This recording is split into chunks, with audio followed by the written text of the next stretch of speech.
Salaamu Allaahi calaykum waraxmatullaahi tacaala wabarakaatu asxaabta aynu jecelnahay oo kusoo dhawaada janalkeena ka xuruu fakhriga hadduu eebbaweyne idin maanta waxaan idiin soo gudbin doonaa cunooyinka faa'iidada u leh hooyada uurka leh.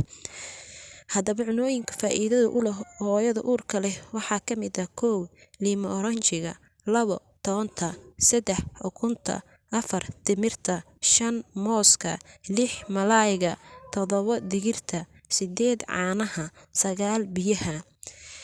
Liimo oranjiga iyo toonta hooyada uurka leh aad ayay ugu fiican tahay oo shaqooyin badan ayay u qabataa.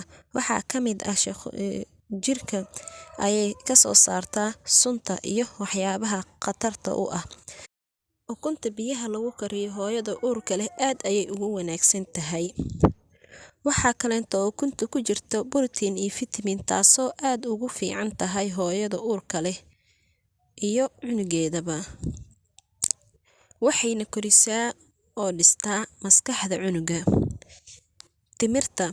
Timirta waxa ay leedahay sokor dabiici ah oo xilliga uurka hooyada waa ay u wanaagsan tahay oo waxay ka helaan energy badan. Timirta waxa ay socon siisaa caloosha. Mooska waxa uu dejiyaa neerfaha. Waxaa ku jirto 2 maado oo u wanaagsan hooyada uurka leh.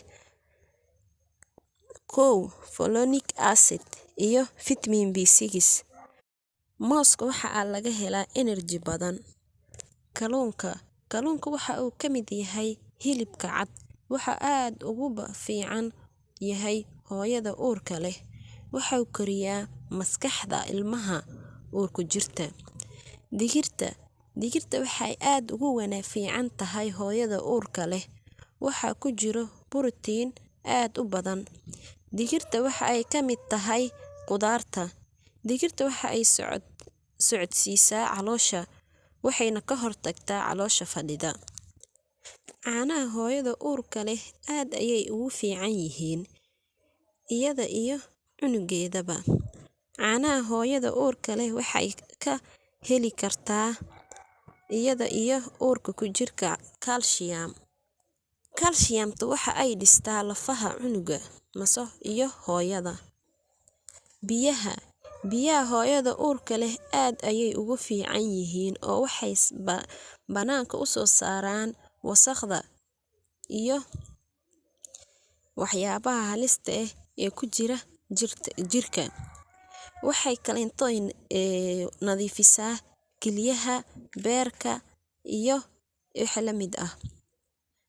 Intaa mid ka mid aynu ku kulmi doono waxaan idinkaga tegaynaa sidaas iyo ammaano Allah. Hanaga hilmaamin share-ta, comment-iga, subscribe-ka waxa ay noo tahay dhiirigelin insha Allah.